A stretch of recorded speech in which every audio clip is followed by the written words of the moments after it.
Ladies and gentlemen, welcome back to another episode of Idiosyncratic Fables, a part of Wilderness Fire Productions, where we are cultivating the passion for books, audiobooks, and storytelling.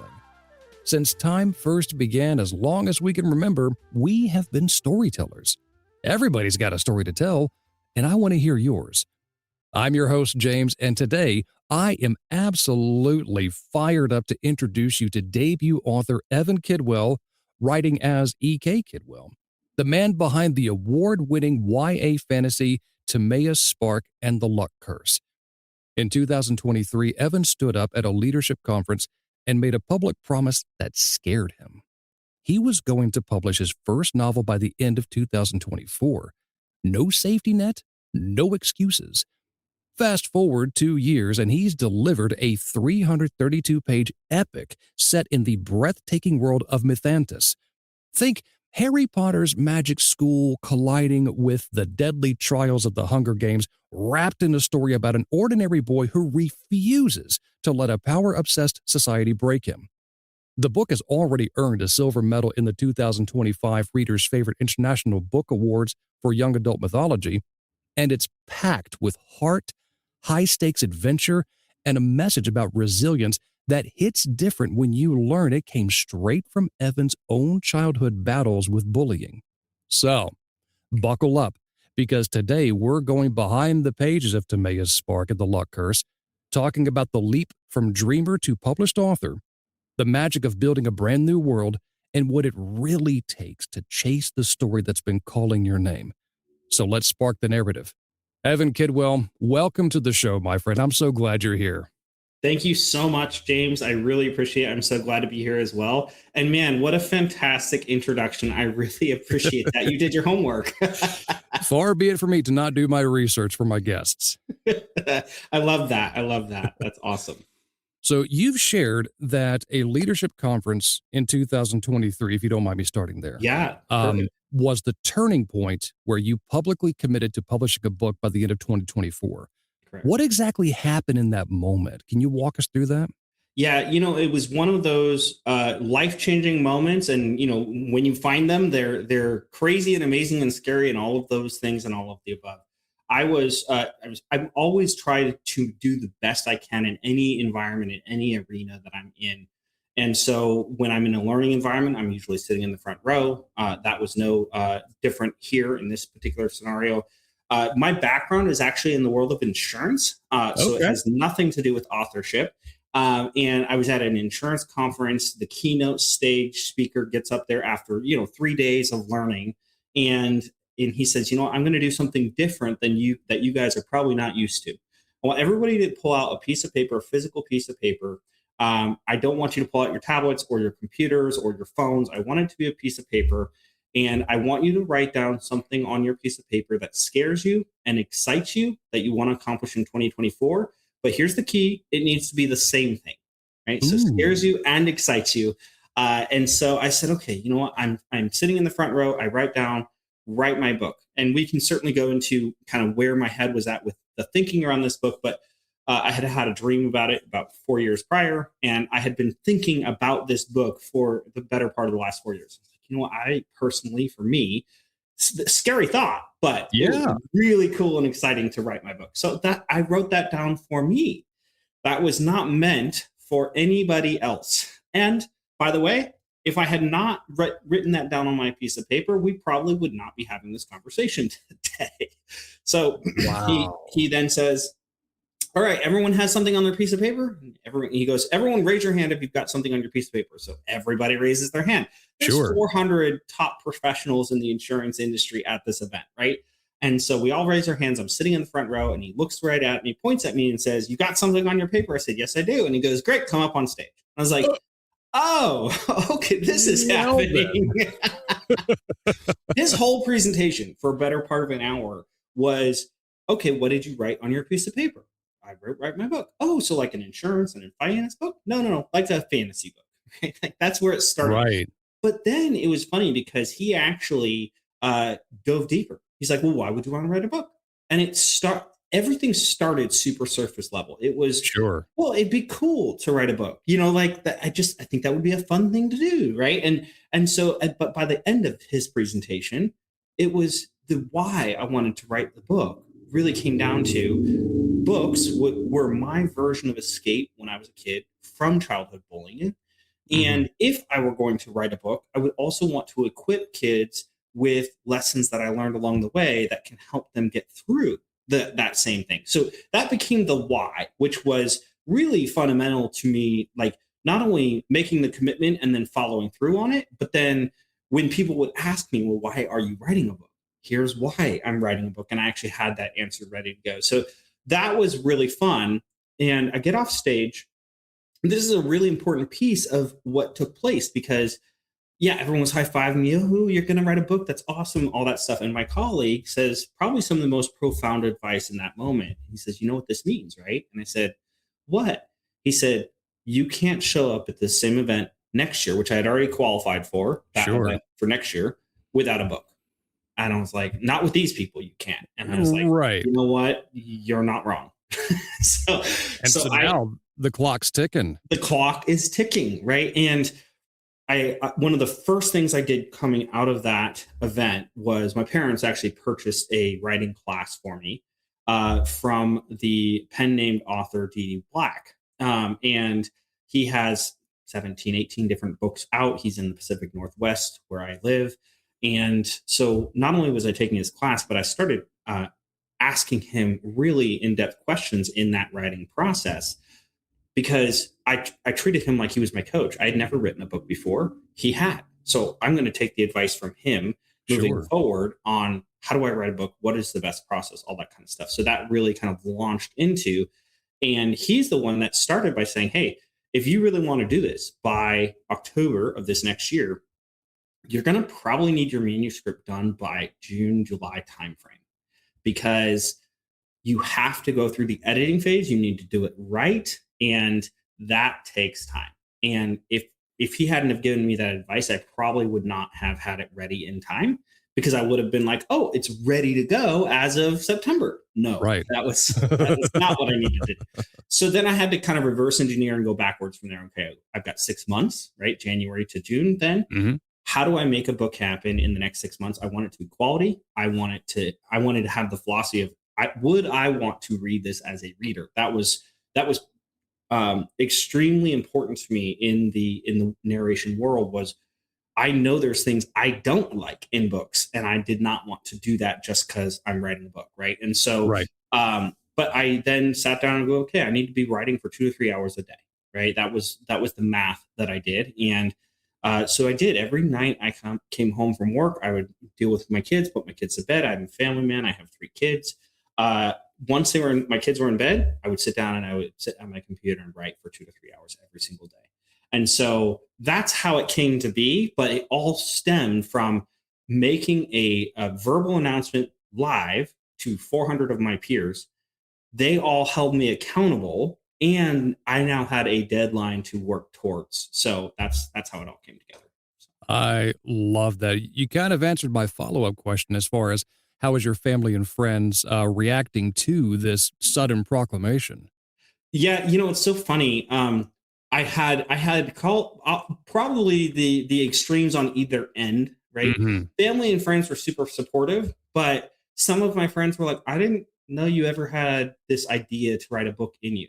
Sure. Well, what they didn't know is I actually created stories even as a kid, imaginary friends I would interact with because that was my friends, right? So, Right. you know, even as a kid, I was already doing that kind of stuff. But, you know, I had some, you know, my wife said, I'm so proud you're writing a book. I'm like, thanks. She goes, I'm never going to read it. Oh, okay. She doesn't like to read. And that's okay. I know that about my Yeah. wife. Right? She said, if it ever turns into a movie, I'll watch the movie. You got it. Right? Okay. Okay. So I had kind of the extremes on both ends. I did also have an interesting, I'll call it, a set of people that were extremely against it. Not against me writing a book, but against the idea that I could write something of quality within a year. Sure. In the writing community specifically, I had one guy say, well, you know, do you have your MFA? I said, what is that? I I'll don't know be what that honest, I is. have no idea what that is either. Right? And he goes, it's a master's in fine arts. I said, oh no, I don't have that. He goes, then you're not writing a book in a year. Oh, Why? oh, Like, why do I have to have a degree to go do something that I'm passionate about and that I love? Right. right. And so it was one of those things too, one of those moments in my early portion of the writing career that I was like, you know what, screw you, watch me. Right. The, Yeah. the fastest way to get me to do something is to tell me I can't do it. Bring it on. Right. Right. So, It's kind of like, all right, challenge accepted. Watch challenge me. accepted, watch me. Right, exactly. So yeah, I had the extremes on both sides, and then I had the after I launched the book, I did have people go, wait, you wrote a book? Like, what do you mean? Like, that's cool, but like, we didn't know that you were an Right. author. So That's really cool. yeah. All right. You grew up turning to fantasy novels as a refuge from Hmm. childhood bullying. Hmm. How did that personal experience shape your decision to finally write your own story after years of dreaming about it? So first and foremost, I think one of the things that it has been really cool as an adult is reflecting back on those childhood memories. I like I said already, I actually created these character worlds and arcs in my head as a kid, as a way because I would walk to and from school or ride my bike, but I lived a couple miles away from school, which meant I was when I wasn't on the playground by myself, right? I was also walking home, and so I would create the way I passed the time to do that was I would create these stories and the stories like never stopped. They just kept progressing, right? Like, oh, this would be a cool mechanic. Well, in Right. my childhood stories that I created, all of my characters had powers. Okay. And what I was able to do was actually go back to those childhood because I didn't forget them, right? To my childhood imaginary friends and or stories that I created. And Sure. I was actually able to grab some of those influences and say, okay, then I want these powers to show up in my book. My book has I've always been fascinated with power systems or Okay. those with powers, I should say. So my early influences growing up as a kid, not as a book, but just one of my earliest influences of that was Power Rangers, right? Like the OG Power Rangers, by the way, not like, Oh, yeah. right? So I always love that idea of like being able to unlock something that was this hidden potential inside of you that you didn't know about because one of the reasons I was bullied a bunch as a kid was because I was actually 3 months premature. That is Okay. its own story for another day. I'm a miracle baby, total through and Sure. through, which meant I was always the smallest kid in my class, right? I remember in junior high, I was the second smallest kid in the entire school, and that included all the females, right? Like there was only one girl Right. that was smaller than me, right? And so it was one of those things where because I was the smallest, I was constantly picked on. I could tell you story after story of kids just taking advantage of there's the small kid, let's go pick on him, right? And it wasn't until I got to high school that some of that ebbed out a little bit because I also wrestle, but I didn't Okay. wrestle till I got till high school. But then what changed was I was still the smallest kid on the team. Okay. So, as a freshman in high school, I was 98 pounds. And so I was still little. The smallest singlet didn't fit me. That just put it in perspective, right? Right. So the bullying then changed. The kids that used to bully me still tried. I had a little bit of ability to defend myself then, Right. but the bullies turned into my wrestling team, right? Because I'm the smallest kid, I'm the easiest to pick on, right? So it just changed. But going back to your question, which is like, how did it all influence me? I dealt with it wasn't so for me. It wasn't just bullying. My parents went through a divorce, right? So I went through some major life things that happened to me that many children shouldn't have to go through, and yet Right. many children do. And so um, those all were influences to me in writing my world, in pulling from pain points in my life. I think every single one of us has pain points that we've dealt with in our lives, and the trick is how can you be resilient? How can you move forward? How can you Correct. learn from it? How can you grow from it? Correct. not how do you stay in it and stay stuck as a victim. And I never like the idea of being stuck as a victim, right? And so resilience is, and not to give any real spoilers, but resilience is a huge theme in my book. How do you overcome, how do you become resilient when all the odds are stacked against you? And I think we all love those kinds of stories anyways. Like if you think about like Jackie Chan, right? Hmm. Every time you see a Jackie Chan movie, he's always fighting from a point of disadvantage. He's got like a pen and they've got like a sword, right? Like, Right. and so the point is, we all love. There's something about those stories of, oh, I want to see them overcome. I want to see this resilience, and so my premise around my hero's power, which he does unlock a power, even though he starts out powerless, is how do I turn resilience into a power? And so that is my hero's power is resilience, but I turned it into an actual power that people could understand. So I love that. So let's get into the book then. okay, Uh, Timeaous Spark and the Luck Curse is set in the world of Mythantis. Now, did I pronounce both correctly? you did. Timeaous and Yes, you Mythantis? did. Okay. Yes, correct. Yeah. Rolled a 20 on pronunciation. I'll take That's that. right. So, and it follows a boy named Timaeus as he Correct. faces the trials at what sounds like a high stakes magic school, Mythica High.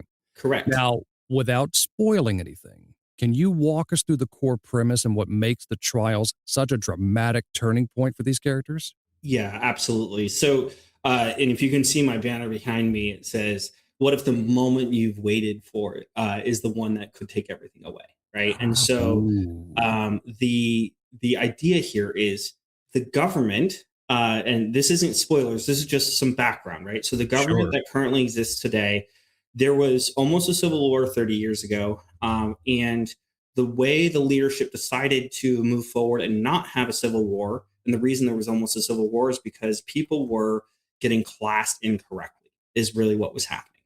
Um, I have in my book, I have powers that kids unlock, but they unlock these powers from mythical beings of old. So the award that I Ooh, won was for young adult mythology. What I did is I said, hey, back in the day, over 1,000 years ago, when mythical beings existed, okay, they passed their powers on to human beings, okay, and when they passed their powers on, humans genetically continued that train onward, right? And I actually got that idea from my daughter who has blue eyes, and both okay. my wife and I have brown eyes, and so I thought, hey, you could pass along genetically a power if you acquired it when you were living, when they used to give powers. And so that was kind of the idea and the premise. Well, the Civil War almost happened because people were not getting classed correctly. They would think that, the government was thinking they were one thing, they were completely different thing, and they have a society of control based on this hierarchy system that exists. So to enforce that hierarchy system and to enforce their control and make sure they can maintain control, Hmm. they created this trial system. And the premise behind it is that the trials, they don't actually care which students get hurt in the trials, how they get hurt, what happens to the students. What they care about is control. And what they care about is classifying these kids in their correct places. It's very clear in my book that your hierarchy is actually more important than even family. That's how the Hmm. society sees it. So you could completely get outcast from your own family because you unlock the wrong power. And so if you think about like mental, emotional, physical, all of the things that could unlock a power, that is what the trials are based off of. And there's a spattering of those kinds of things, right? And in the first book, I know I'm going to have more books, but in the first book, I do a very different themed trial every quarter. Once a quarter, there's a new trial, right? And the reason for that is because they want to unlock any powers that might be dormant or might exist as fast as possible so they can get classed into this flawed society hierarchy system that exists. So that's the premise. That was a long-winded way of answering your question. But think for a moment, when you say like Hunger Game type of feel to these trials, yes, I mean they're almost torturous and they're meant to break these kids. So not Wow. only are the kids being broken by the hierarchy that exists or the bullying that exists or all of these other things that exist and hit their world as young adults or as teenagers, they're also having to go through these very intense trials. One of the trials I created was literally each individual person had to deal with their own deepest, darkest fears, right? And they had to struggle through it. And it was like a simulation type of thing, but they had to struggle through it. And there was a very specific way that they passed the trial or did not pass the trial. And the other thing that it does is, because there is a hierarchy that exists, anyone who does unlock a power and gets classed into that hierarchy system, there's also a level of hierarchy within the hierarchy, if that makes sense. So how well you do in the trials actually determines what your jobs, opportunities, all that kind of stuff look like once you get out of school. I gotcha. Yeah. So almost like a placement exam, if you will. Yes, it's a total Okay. placement exam, Okay. but that they don't care who gets hurt in these placement exams that are torturous. Oof. Okay. So high stakes placement exam. Gotcha. High stakes placement exam. Better do well. Now, Timeaous is described as a quote unquote ordinary boy born without privilege in a power obsessed society. Correct. What drew you to create a protagonist who has to fight the system rather than someone who's already powerful or chosen? Okay, yeah. So first and foremost, you asked, like, really, you asked two questions, but there were some layers to it. So I did. I break it down a little bit, right? So first and foremost, I wanted to create somebody who people could relate to Okay. without powers. Like, we as human beings don't have powers. Okay. It is a parallel world to ours. I do get that question quite often. It is not what you asked, but I will identify that real quick. People go, Sure. to enter it from our world. You cannot. Okay.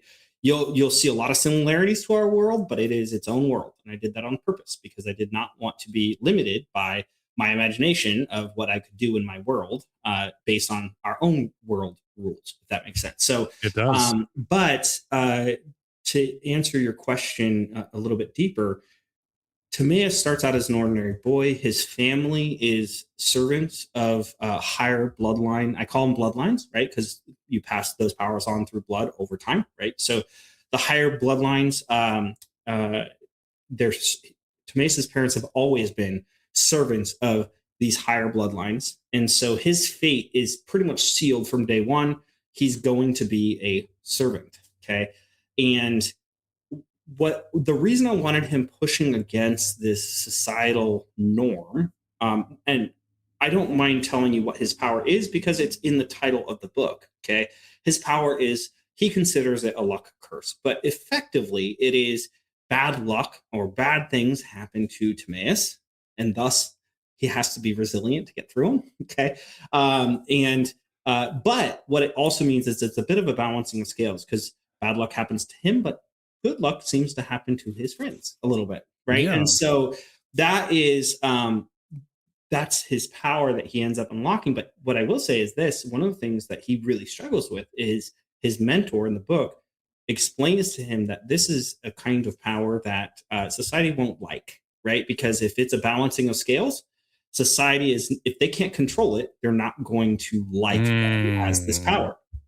And so his mentor actually says, don't tell anyone, which means now he has to struggle with, do I increase my social standing and, identify that I have this hidden ability, or do I keep it hidden and stay a servant for the rest of my life? Right. So I wanted to incorporate that kind of a vibe and that kind of energy as well, because it makes it also unlocks lots of fun possibilities for book 2 and beyond. So sure.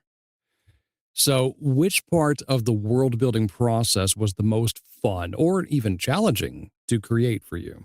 Yeah, so I love this question. So first and foremost, one of the things I did do that I probably wouldn't have done if I had been an experienced author is things like the name Timeaous.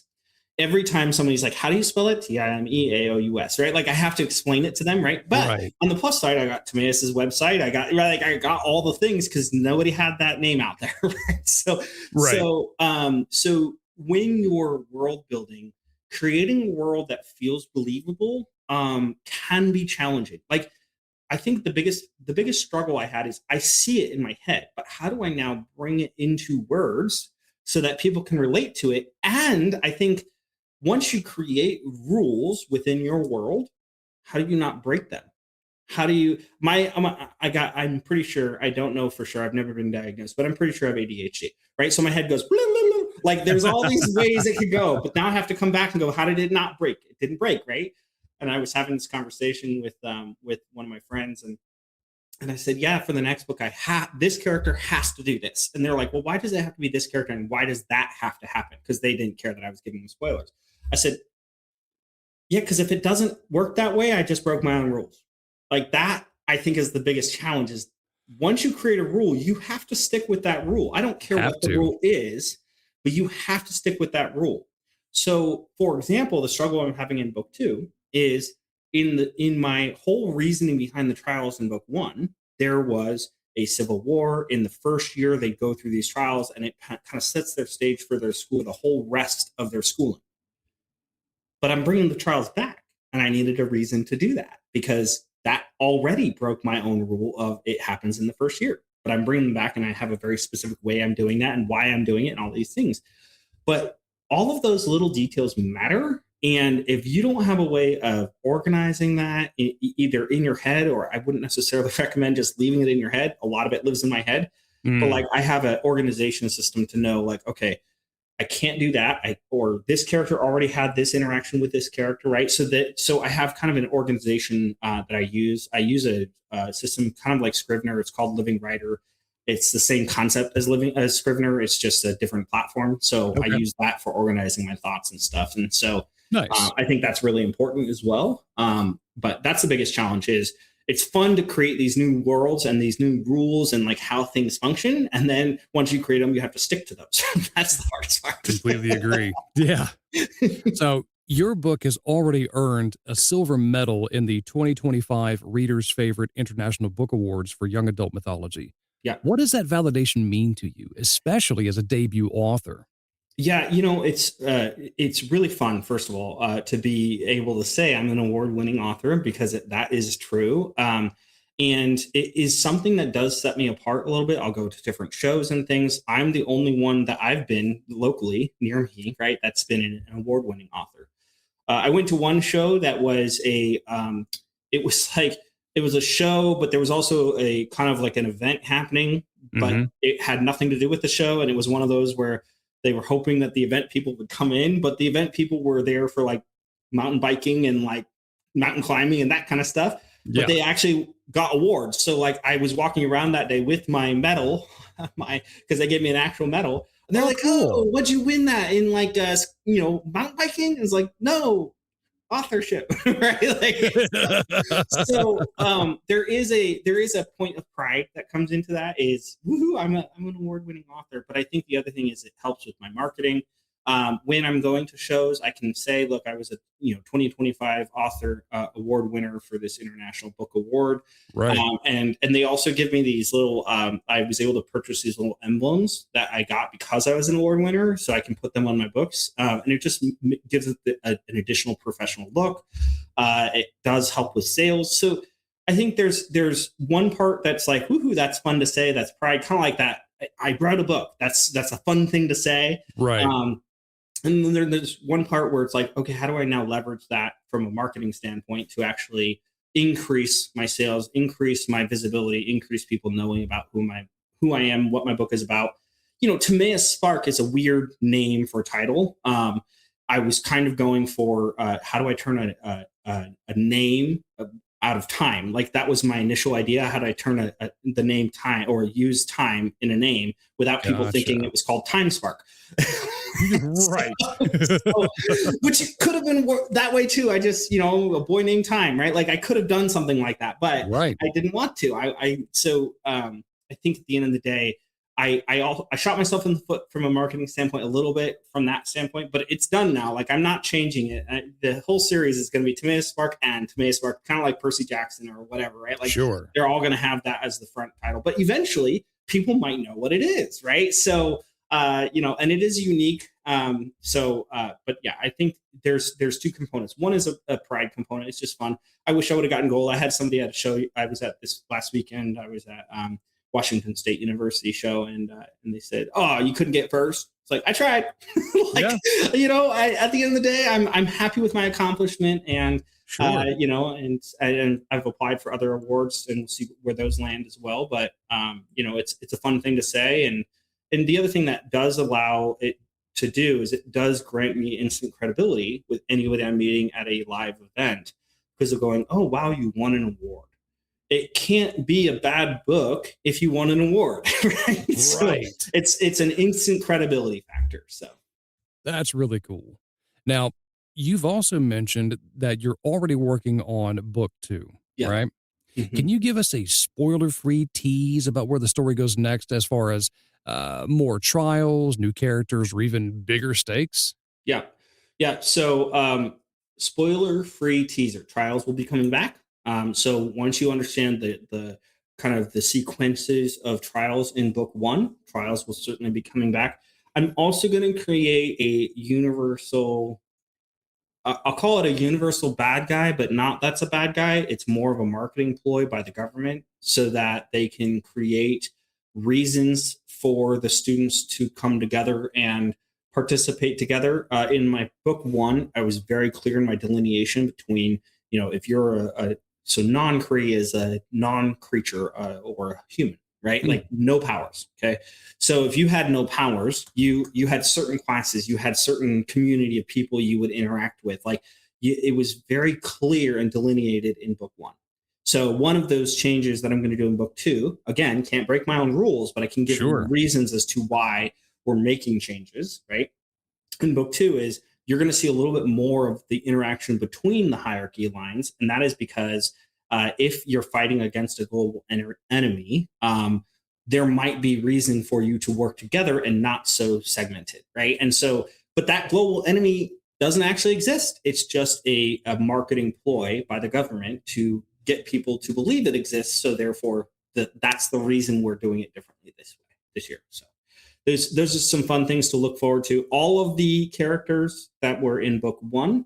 One of the Hmm. things if you don't have powers, my primary grouping of people in book one had no powers, or very few of them had powers. But if you don't have powers, how do you overcome a powered society? Right. That was very, even though Timeaous unlocked a power, he wasn't telling people he had this power. Right. And how do you overcome it? And so I have one girl in my series who is really good with things like technology. She doesn't have powers, but she's really smart and she knows how to build technology. She's like a tinkerer, right? I have Nice. one guy who is a strategist. He doesn't have any powers, but man, you can outsmart the best of them even without powers, right? So I have one girl who is kind of really bold, like she just doesn't care if she gets backlash from kind of talking up to the higher ups, right? And so how do we incorporate those? So all of those characters are coming back. I got a lot of really good feedback from readers saying we love these characters, we love their dynamics. I had somebody the other day say, I love the friendship component. That's really hard to do. You did it really Ooh, well. It's yeah. believable. Like I really enjoy this friendship group you created. So they will all be coming back. And then I would say, spoiler free, be on the lookout for characters who maybe didn't do much in book one, and I'm going to be bringing them back in a bigger way in book two, so that you can have something to look forward to there too. Fantastic. All right. For aspiring writers that are in the audience right now, listening, wherever you are in the world, Evan, which bit of advice would you give them based on your own leap from leadership conference to published authors, especially those who feel like they're too late Hmm. to bring their dream out into the real world? Well, just to be fair, I'm almost 39, so I'm 38, going on 39, and I don't think it matters what your age is. I think if you're feeling called to write a book, go write a book. And my own mentor, who Aditi Black, as I mentioned, actually gave me the same advice, and he said, if there's a story in your head that doesn't exist in the world, then you are the one that's meant to write it. I love that. Right. And so go write it. And the first step to writing a book, and the second piece of advice he gave me was, if you want to write a book, write a book. And on one hand, you might be like, yeah, that's obvious. However, what he meant when he said that was writing a book doesn't happen by accident and it doesn't happen overnight. And it takes time and effort and energy. And it takes a daily commitment to putting something on a piece of paper. And the first draft is probably going to be trash. right? Like it's, Yes. and he even told me that. He goes, your first draft, you're gonna end up wanting to throw it out the window and basically start all over again. That is what editing is for. And so let it be trash. It's okay. Just get it on paper. Get it out of your head, put it onto paper. Your editor or your editing process or your editing team will help make it better. And I've certainly experienced that firsthand with my own editing team is, they said, yeah, this whole scene, man, like just get rid of all of it. It's not adding to your story. It's not bringing value. Like I'm not liking where this is at right this second. And it doesn't, if it's not adding value to your story or moving your story forward in some way, just get rid of it. Right. And so that was super helpful to have that feedback from an editing standpoint. But again, I think the other piece of it is if you have a book in your head, make a commitment to write it.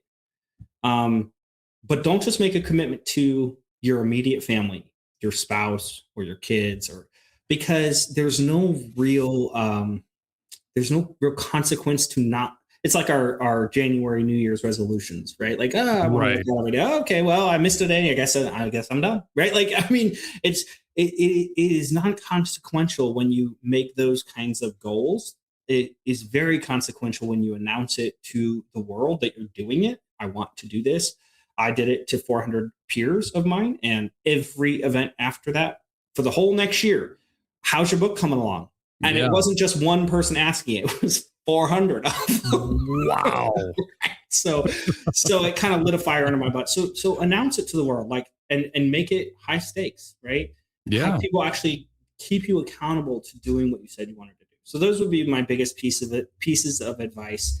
And just know that you're not alone. I was so terrified, scared piece of it, right?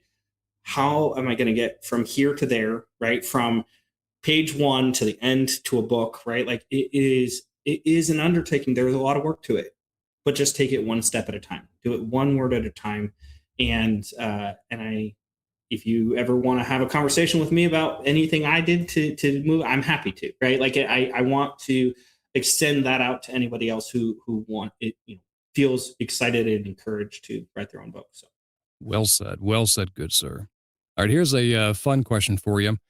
If you could drop one of your characters into our real world for a day, who would it be, and what kind of chaos or wisdom do you think they'd bring? Oh, what a great question. It's so funny because my favorite characters to write are not actually Timeaous. I like Timeaous, don't get me wrong. Yeah, Timeaous is a bit like an open book, right? But um, um, I'm going to actually answer this question with the character Denise in my book. And that is because my own brother said it was his favorite character. And when he told me that, I at first got a little confused because she's not the focal point of my book. Right? She wasn't a throwaway character. She was never meant to be a throwaway character, but she was a character that added some wit, some humor to every situation. But she also is a tinkerer, and she's very resourceful. Like she's able to figure some things out that other characters just don't or can't. Right, and so if she dropped into this world, into our world today, all of those same things would be true. She would be a tinkerer.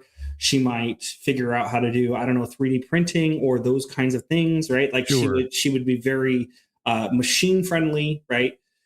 You don't have to have a degree, and this kind of goes back to my lesson I learned from somebody who told me like I couldn't write if I didn't have a degree. You don't have to have a degree in order to bring value to the world, in order to bring value to your situation. I think different people have different strengths, and Denise would probably give you the advice of, I'm going to follow my strengths where they sit. And I'm not worried about these other strengths. I don't have powers. I don't have a brain like my brain guy is. His name is Ralph. Right? I don't have a brain like Ralph. Right? I'm not bold like Sophia. I just know what I'm good at, and I'm going to pursue what I'm good at because one, it gives me joy, and two, I have a certain skill set that nobody else has, and I'm okay with that. And being okay in your own skin is definitely a theme throughout my entire book and series, right? Like Hmm. being okay with where you're at, being okay with regardless of what's happened in your life up until this point, every one of us has a series of skills that we've developed, right? You might be, my wife is a really good example of this. My wife is a great mom, okay? And she used to be a maternity nurse. So she's always had a heart for babies. She's always had a heart for children. Guess what? She doesn't try to go and sell insurance. She knows she's a good mom. She enjoys it. She gets satisfaction and gratitude out of it, right? Like she enjoys it. And so that's what we do. She's mom, right? Like, and don't get me wrong, that's a lot of work, right? Like for any moms out there, they're going to be like, but it is a lot of work. I agree with you. It's a lot of work. Probably one of the hardest jobs one of the hardest ever. I'm not discrediting it. I'm just saying we know in our household that's her role. I mean, my son is also a good example. He's the tinkerer, right? Like he likes Lego, he likes reading, he likes those kinds of activities. And so that's the things we focus him on. We focus him on those activities that he's really good at. We don't focus him on the activities that he's not good at, right? Right. So knowing yourself as a human being, on where you're strong, where you're not strong, doing some self-reflection on that, and then pursuing those paths is really important. And I think that is the kind of the golden advice that Denise would give to anyone listening to this. I love that. I love that so much. All right, last question for you. Okay. What is one thing you hope listeners take away from Timeaous Spark of the Luck Curse, whether they're 12 or 52? Yeah, I mean, I really go back to that resilience component. Okay. There are going to be challenges that hit your life, and they're never going to stop. It's always going to be a thing that happens. And sometimes when it happens, it really sucks. Like it's just not fun. And you didn't do anything wrong. You might have. If you did something wrong, then that's its own conversation, right? Like yeah. You might not have even done anything wrong, and it just sucked. The key is to pick yourself up, move yourself forward, figure out how you can learn from it, right? You know, it's way overused, but Thomas Edison uses the quote, I found 10,000 ways not to make a light bulb. Right. The point is, he didn't stop at number one. And resilience is, I think, as human beings, one of our biggest superpowers is we have resilience instilled in us from birth. And what you decide to do with it, and it's proven when you go ride a bike and you fall over and fall over and fall over, and finally you can learn how to ride a bike, right?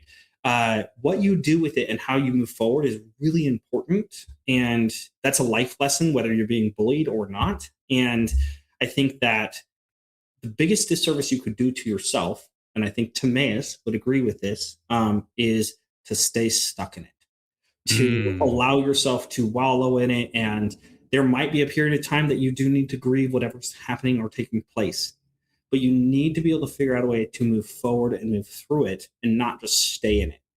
Staying in it means no growth. Like you're not growing, you're not moving forward. Some people do choose to stay in it. There's a component where sometimes it actually feels better to be in it than to feel like you have to push through and get out of it, right? Like just because then I can be in this state of like, oh, poor pity me, right? Like, give me some attention because I'm not liking where I'm at right now. That there is a component of that. And don't get me wrong, I've been in those shoes too, where it just feels better to get the, I'm so sorry for you. Thank you. I appreciate that. Like it fills you up a little bit. So just remember, move forward, become resilient in everything you do. And whatever you do, whatever your degree is in, whatever you're doing for a living, it's never too late to start something new, and really just learn from your mistakes and learn how to not execute or have those same mistakes again. So, wow. Absolutely. Wow. What a conversation. Evan, thank you so much for joining me today and for being so open about your journey from that scary leadership conference all the way up to your award. It's just fantastic. Thank you so much, Evan. I appreciate you. Of course. Thanks, James. I really appreciate you as well. Listeners, if you haven't already, you need to go grab Timeaous Spark and the Luck Curse right now on Amazon. Just search for E.K. Kidwell. Whether you're 12 or 52, this story of an ordinary boy fighting back against bullying, high stakes trials, and a power obsessed world will remind you that resilience, as you've learned today, and courage are the real magic. Evan, it's been an absolute honor to have you on the show. Thank you for sharing your heart, the world of Mythantis, and that powerful message about turning fear into fuel. Love that. Thank you, James. Absolutely. And thank you, dear listener, for tuning in. If you enjoyed this episode, I invite you to please rate, review, and subscribe. It helps us reach more storytellers just like you. Drop us a line on socials or email about who you'd love to hear next, or if you would like to be a guest on the show, you can contact me through my website, and I've got a contact form right there for you ready to go. Also, I host a Discord server where I showcase my behind-the-scenes work of audiobook narration, and I also live stream my work as well.